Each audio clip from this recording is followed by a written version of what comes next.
Nate, thank you so much for taking the time. Oh, it's great to be with you. I appreciate it. Let's start with just what is happening in your life, right? You're going to be a father on Friday. Talk to me about that. Yeah, Isaiah, I'm so excited. My wife and I were expecting our first child, a son, on Friday, and we've been married for a long time, and we just feel so blessed that we've got this child coming into our life and adding to our family. And it makes me even more excited about what I'm doing related to Kentucky and the country, and thinking about the U.S. Senate and the next generation. And I think about my future son and my son who's almost here. What kind of America and what kind of Kentucky are we going to have for him? This is, and you said this to me earlier, this is your hood right here in Middletown. Yeah, that's right. You went to school just across the street. You went to this McDonald's a lot of time with your teammates. I did, right after football practice, yeah. What about this area feels like home to you, and why? Well, I had a phenomenal experience at Eastern High School. You know, I'm so proud that I'm a product of Kentucky public school education. I had amazing teachers and coaches, people that really tried to get the best out of me and push me. And, I had an opportunity to play football. I thought football was going to be a ticket for me to go to college. I ended up getting hurt, and that wasn't going to be the path. And so I hit the books really hard and got very serious about school and my future. And I credit Eastern with giving me an incredible foundation to all the things that I've been able to do as an entrepreneur and the education that I got. And now running for the United States Senate, I think about kids that are in public school. This is most of America. Very few kids get to go to private school, and fighting for the kids that are trying to get the education that they need and get the opportunities that they want. And certainly the parents having the opportunities for their kids to live the dream. And that's what I got to do. And I'm so blessed and fortunate, and want to make sure everybody has the opportunity to do it as well. You're very familiar with this area, obviously. What was it like walking sort of in this parking lot again and sort of seeing the familiar sights around? Oh, it brought back great memories. I mean, I'm very nostalgic about high school. I had an amazing, magical high school experience. Still have great friends there. And Eastern was also where I met my co-founder of the company I created, Rubicon. So it opened up so many doors for me. And just being back here really reaffirms why I'm doing what I'm doing to run for the U.S. Senate here in Kentucky. Is we were able to live the dream, able to have the opportunity to take advantage of all Kentucky has to offer, but also all the country has to offer. And I want to make sure that's there for the next generation as well. I was reading a 2004 story in the Herald Leader. It was a profile on you, your work at 23 years old, fundraising for the Bush re-election campaign. Yeah. In the story, Mitch McConnell is quoted saying, "Nate is the kind of kid you remember because he seems to be so sincere and so dedicated to the cause, he kind of stands out." What do you think he'd say about you now? I think he would say that he wouldn't be surprised that I'm running for the office that I'm running. I think Mitch McConnell and I have a lot of disagreements on the direction of the country. And a big reason why I'm running today is that for the last decade, Mitch McConnell has really let Kentucky down, let America down, and most importantly, let down President Trump. And I think that we need to get away from career politicians. Mitch McConnell's been in that office for over 40 years and driven our country off a cliff. Some of the worst things that have happened in the United States have occurred under his tenure, whether it be the Iraq War, the financial crisis of 2008, all the immigration crisis that we've had, the open borders, and most recently the war in the Ukraine. I mean, all these things, I think, speak to the kind of leadership we don't want in Washington, which is someone that's been around way too long and has not been in touch with the real world. And we need people coming from the outside that can stand with President Trump and shake things up in Washington. And look, I'm seeking this office. I don't need the job. I don't need the money. I'm here because I want to go and serve, and I want to go and fight for Kentucky and fight for the U.S. What happened to your relationship with the senator? Because obviously you interned for his office at a young age. Yeah, Isaiah, that was 25 years ago. So I was about 20 years old, worked for him for about 3 months, and I haven't talked to him in years. But I have to say I'm very disappointed and very outraged by the things that I've seen from from him as our senator. And I think that's a big reason why I've gotten in the race, is that we've got to have something totally different than Mitch McConnell. We've got to have a clean break. And look, I look at the two people that are in this race, Isaiah, they'd be puppets for Mitch McConnell. The two guys in this race, they owe everything to Mitch McConnell. Daniel Cameron and Andy Barr, they would be Mitch McConnell 2.0.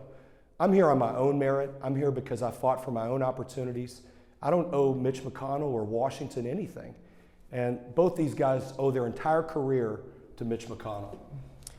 When did things flip for you? Because you said he's been in office too long.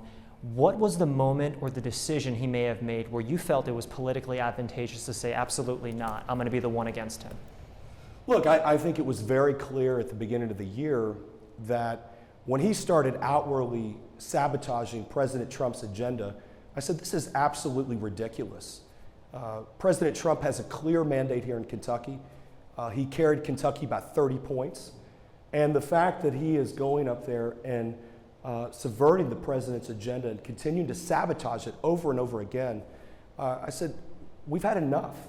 And I started thinking and looking, this is exactly what's wrong with Washington, is that we have people serving their own self-interests, people that are disconnected from the people and totally out of step with the electorate.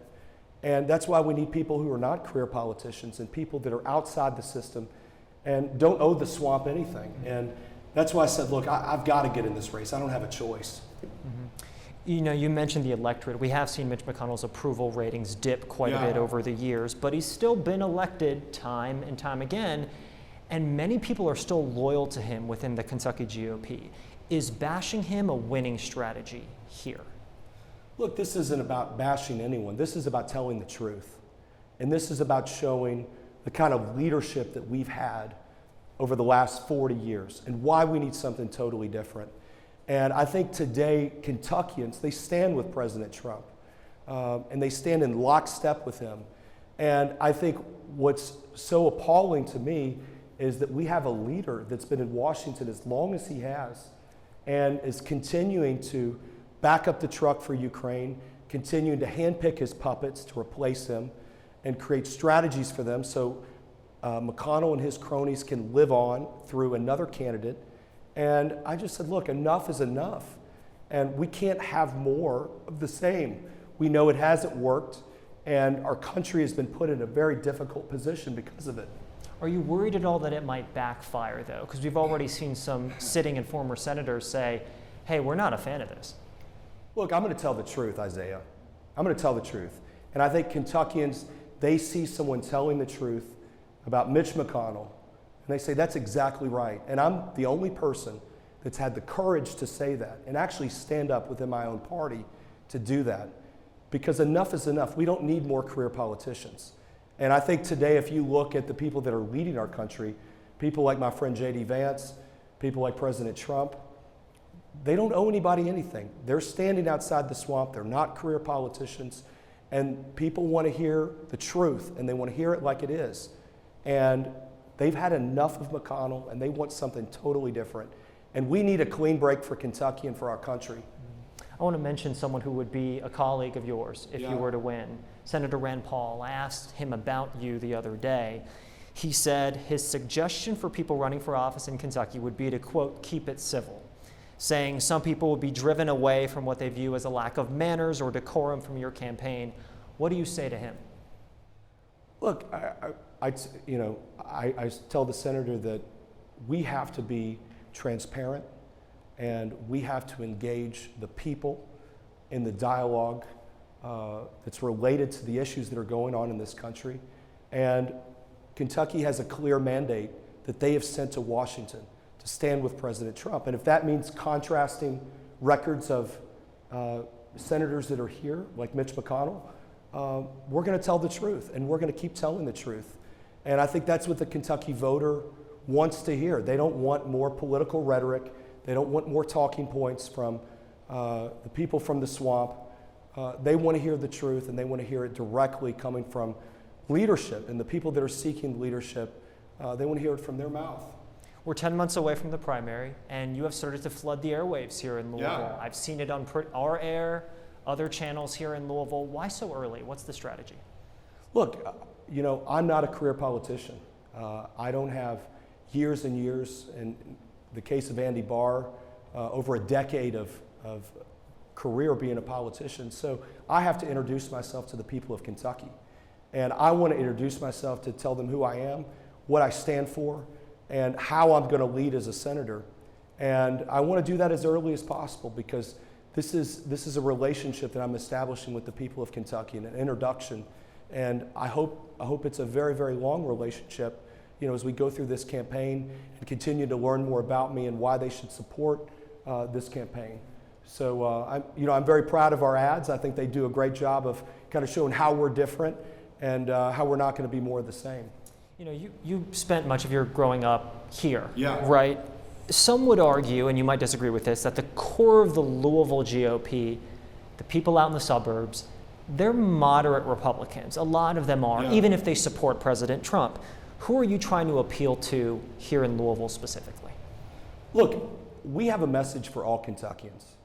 We have a message for all Kentuckians, and we have a message for the primary as well. And I think, look, we're going to stand strong. I think Kentucky's continued to support President Trump, continue to stand with him. And I think first and foremost, I think what Kentucky wants is they want an outsider. They don't want a career politician. And I think if you look at Kentucky or you look at the rest of the country, people have had enough of career politicians because we haven't gotten a great result, Isaiah. We can see that. And we can see just with our border, I've called for a moratorium on any new immigration coming to our country until we deport every illegal in this country. And, I have opponents calling me a nativist because of that. And I think that's absolutely crazy that my opponents are attacking me because I want to deport people that are here illegally. And I'm very proud of the stance that we're going to take, the strong position we're taking, because I think that's what Kentucky wants and that's what the country needs to get back on track. The average Louisvillian may not at this phase know who you are. What's your introduction to them right here, right now? I'm so proud that I'm a 9th generation Kentuckian. I was raised by a single mom here in Kentucky. We struggled like many families. My mother was on food stamps. I had a father that was locked up for not paying child support. I grew up where most of my family worked in an auto plant, 19 of my family members. And I appreciate the American worker.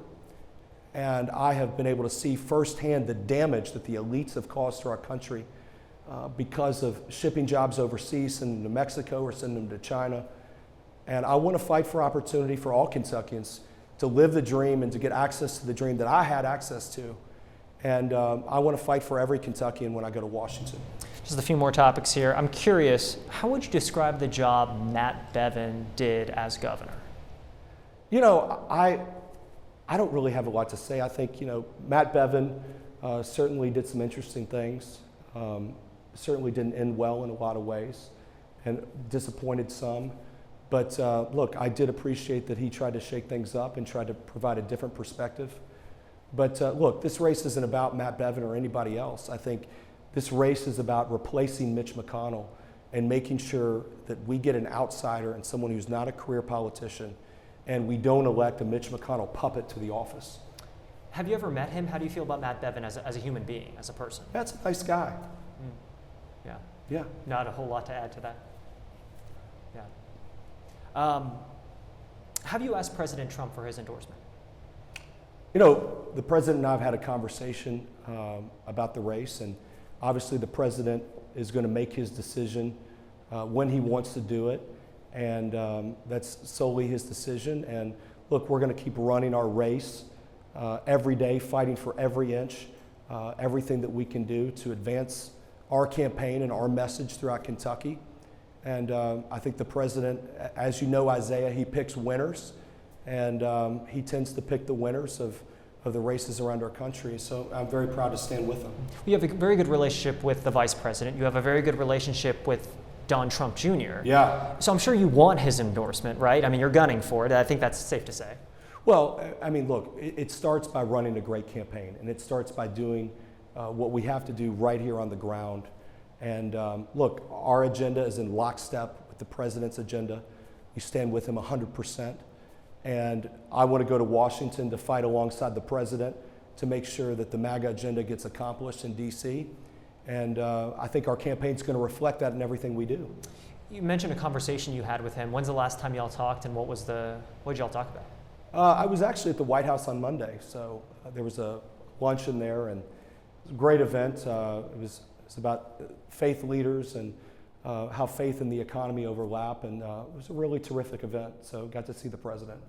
And was it a quick conversation? Did you guys go off to the side? Did you say, here's what I'm running for? Or? Well, it was a luncheon, so there are a handful of people there, but we got a chance to interact a bit, and it was good. Yeah. Is there anything you feel like you have to prove to him at this point, like really mean that? Look, I think that our campaign's going to speak for itself. I do, systemically, if you look at who the president likes to empower, I think it's people that come from the outside, and it's people that have business backgrounds. I think he's been able to show that over and over again, and I think that we're going to stand with him in this campaign and continue to help him get his agenda accomplished. Just a couple more. You talked about your stance on immigration. You specifically have mentioned a policy that you would fight for is a complete moratorium on all immigrants coming to this country until every single undocumented immigrant who came over during the Biden years is gone. Do you stand by that, and is that your number one priority if you were elected? Look, the biggest crisis today in our country is our border. Thank goodness for President Trump, he sealed the border. But we have 20 million people that have come into our country illegally, that have invaded our country, and they have to go. They've got to go back. And there's no compromise, there's no carve-outs, there's no special exceptions. We have to make sure all these folks go back. And this is what America voted for, Isaiah, when they elected President Trump. And this is what they voted for in the big, beautiful bill, the funding for ICE that allows this to happen. So look, I stand by that position, and that's the right thing for the country. And if we don't have a border, we don't have a country. We are slowly losing what is America because we continue to ingest all these folks from the third world that we know nothing about. We don't know where they came from. We don't know anything about their past or their history. And we've got to make sure that they all go back. How much of your own money are you willing to commit to this race? Look, it's going to be a hard-fought battle. And we're actively raising money, and I'm so proud of all the online donations that we're getting, small contributions from throughout Kentucky. But look, I'm going to spend whatever it takes to be successful. And How much are you willing to go? Well, look, as the race unfolds, we're going to see how things shake out. But look, in anything I've ever done, I've always been well capitalized, whether it be business, and I don't think this is going to be any different. So. Andy Barr right now has about $6.4 million on hand. Do you have more than that? Look, what I'll say is we're going to do whatever it takes and spend whatever it takes to be successful. And I'm not worried about Andy Barr's number or anybody else's number.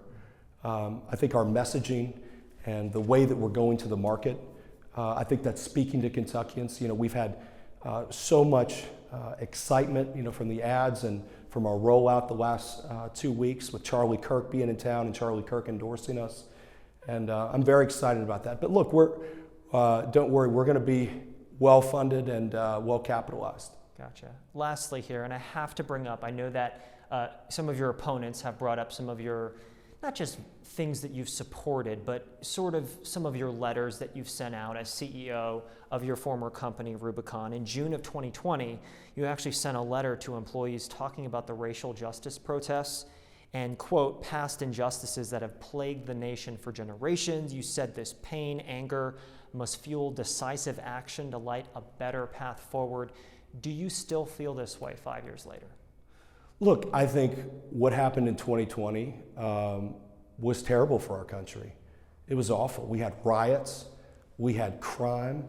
Our country went crazy for a very long time. And all the things that came out, I have denounced BLM, I've denounced all these terrorist organizations that have tried to overrun our country, refused to fund them. And I'm glad that President Trump has stood up to a lot of the nonsense that we saw in 2020 to get our country on the right track. There are many who speculate, pundits in the business, that say trying to beat Trump is a very, very tough strategy, and it's often a losing strategy. He's sort of one-on-one.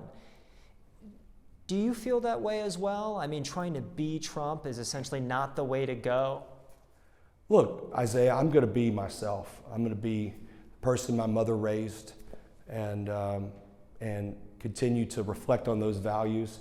But I'm never going to forget the American worker and the people that I knew growing up and the people that I want to fight for when I get to Washington. And that's who my mother raised, and that's the kind of senator I'm going to be. Lastly, I want to bring it back to the most important thing in your life right now, which is your family. Your son will be born in 2 days. If you were elected, what would you specifically do for Kentucky, policy-wise, to make life better for him growing up here? Look, I think it all comes back, Isaiah, to the American dream. And people say, what is the American dream today? And I think it's allowing the current generation to get better than the last, and having upward mobility in our country, being able to get the job and opportunities that you want, and being able to see your son or daughter and say, they're going to have a better life than I did. And that's the kind of hope that I want to instill in every Kentuckian. And that's what's going to drive my core and who I am and the DNA I have as a senator, is to make sure they have that hope. To say, my kid's life can be better. And each policy that we get done in Washington should reflect that. Gotcha. Is there anything else you'd like to add? It's been great. Yeah. Thank you, Nate. Thank you. Appreciate your time. Yeah. Absolutely.